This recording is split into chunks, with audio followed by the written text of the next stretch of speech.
உற்சாகமான வணக்கங்கள் அன்பு நண்பர்களே.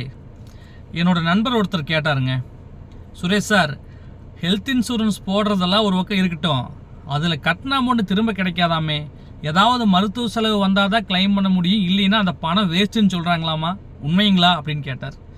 ஆமாம்னு நான் சொன்னேங்க. அது எதுக்குங்க அப்படி போட்டுட்டு அதே பணத்தை பேங்க்லேயோ போஸ்ட் ஆஃபீஸ்லேயோ சீட்லேயோ போட்டேன்னா நான் எனக்கு பெரிய அமௌண்ட்டாக சேரும், அந்த அமௌண்ட் வச்சு கூட எனக்கு மருத்துவ செலவு வந்தால் நான் பார்க்க போகிறேன், இல்லைன்னா என் குடும்பத்தோட எதிர்காலத்துக்கு நான் பயன்படுத்த போகிறேன். எதுக்கு வருஷம் வந்து கட்டிட்டு மருத்துவ செலவு வரலைன்னா அது வேஸ்ட்டாக போகுதேங்கிற ஒரு ஃபீலிங்லேயே எங்களுக்கு அது மனசுக்கே ஒரு சரியில்லாத விஷயமா படுது, என் பணம் வேஸ்ட் ஆகுது, அதனால் வேண்டாம் அப்படின்னே சொல்கிறாங்க.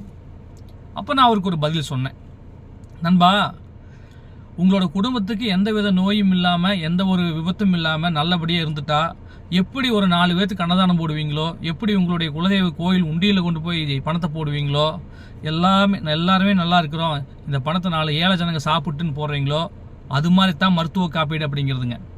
மருத்துவ காப்பீட்டில் உங்களுக்கு நீங்கள் பே பண்ண ப்ரீமியம் அமௌண்ட்டுக்கு எந்த ரிட்டர்ன்ஸ் வரல அப்படிங்கிறத எப்படி புரிஞ்சுக்கணும்னா, நம்மளுக்கு வரல, பாலிசி எடுத்த நம்மளுக்கு வரல, ஆனால் நம்ம நாட்டில் எங்கேயோ ஒரு மூலையில் நம்ம மக்கள் யாரோ ஒருத்தருக்கு இந்த பாதிப்பு வந்திருக்குது, அதுக்கு பயன்படுறதுக்காகத்தான் என்னோட பணத்தை எடுத்து அவங்க யூஸ் பண்ணிட்டாங்க, அந்த குடும்பத்தை காப்பாற்றுறதுக்காக யூஸ் பண்ணிட்டாங்க அப்படின்னு சொல்லி தான் நீங்கள் யோசிக்கணும். இது ஒரு விதமான டொனேஷன். அந்த பார்வையில் பார்த்தீங்கன்னா இந்த மாதிரி பணம் வேஸ்ட் ஆகுதுன்னு நீங்கள் நினைக்க மாட்டீங்க. அப்படி இருக்கும்போது பாலிசியை நீங்கள் நிப்பாட்டவும் மாட்டீங்க.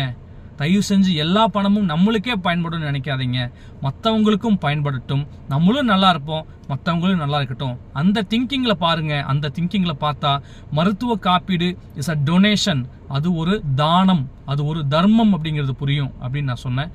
அந்த கருத்தை அவர் ஏற்றுக்கிட்டு அவர் பாலிசி எடுத்தார். வாழ்க வளமுடன்.